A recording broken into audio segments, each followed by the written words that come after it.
All right, hey, you got to give me the story, man. What happened between you and Brock after the Brock and Orton match backstage? You've heard all the rumors. Everybody in wrestling's talking about this. How close are there rumors that you were pissed off, that you thought that Brock went too far? Well, just tell me what happened. Well, anytime something like that happens, there's always a lot of rumors and a lot of, stories being told and that sort of thing. But, I mean, not to get into specifics, it's basically between me and Brock. But, we did have a little bit of a brouhaha, shall we say. And I think that happens when you get guys that are in a sport such as ours, half entertainment, half real, half not. And, I think he had just come out of the ring. I had just come out of the ring a few, hour before or so, whatever.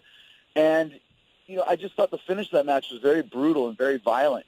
And I just didn't know if Randy was okay. And I was checking on Randy, my friend. He's always been we've always been pretty close. And, I said something and he said something. Next thing you know, we're nose to nose, kind of yelling at each other. And it diffused fairly quickly. But, I mean, listen, let's make no bones about this. Brock is a trained fighter, and he's a beast. But, I'm not the type of person to back down from anybody to my detriment or to my the harmful to my existence even. But, hot heads fire off, and we were in each other's face, and that happens sometimes. And I guess I kind of have a reputation for it, too. I've never backed down.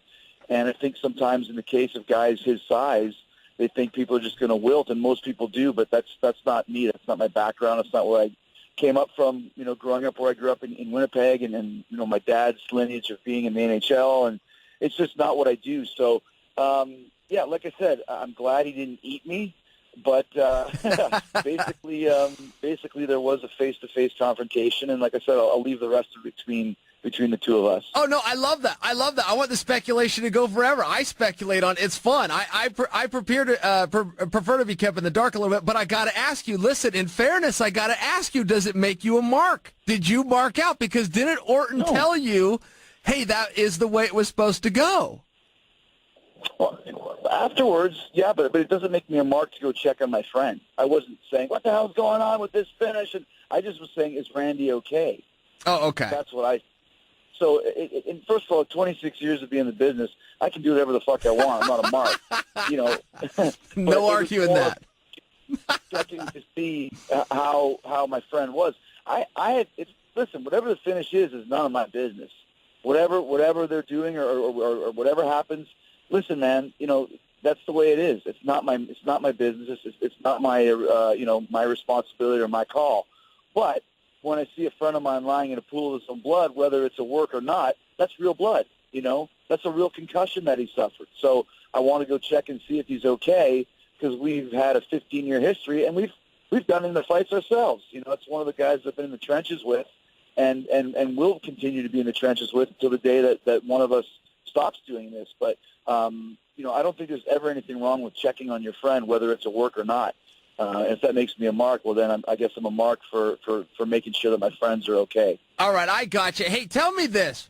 Are you a face or a heel? Because I feel like when you came out, you were trying to be a heel. Now, I'm talking about when you came over from WCW, you came out with the Y2J, which was brilliant, by the way.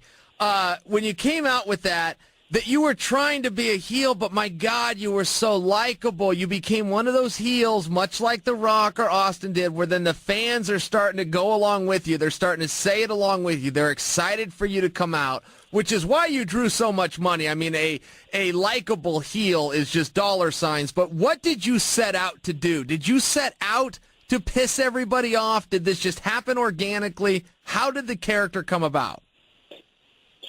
Well, yeah, I mean, I was doing kind of a heel character in WCW that was more of a kind of a comical type thing, like you said, a funny heel.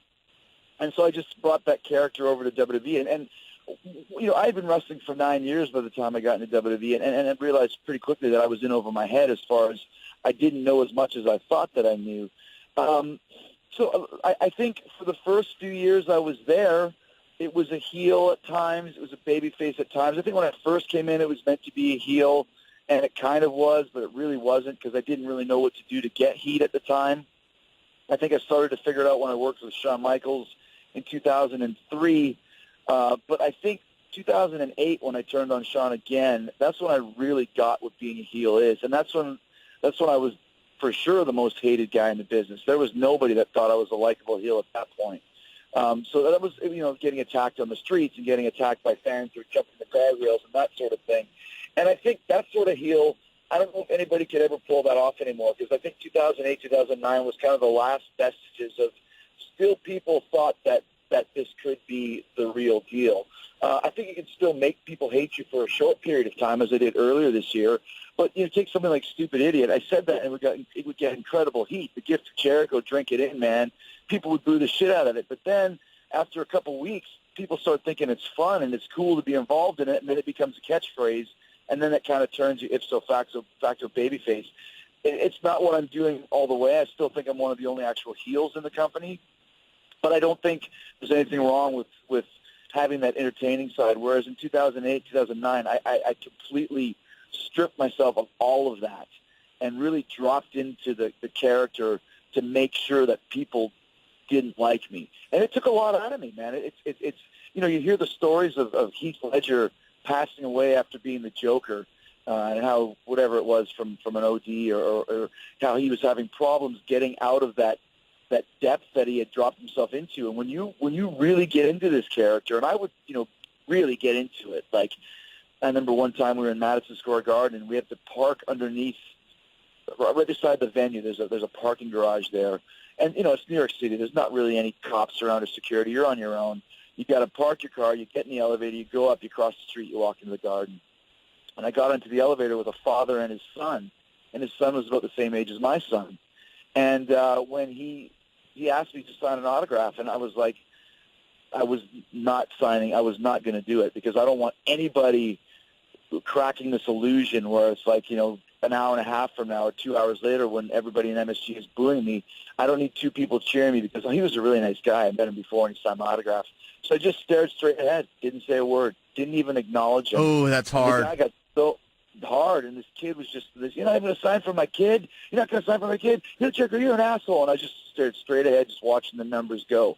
Because all I'm thinking is now in 2 hours from now when people are booing me, this guy is going to be booing me even worse than the rest. He's going to be rallying to have people boo me. And that's how deep it was. I didn't care who I insulted. I didn't care if I made kids cry. All I wanted to do was make people pay to see me get beat up.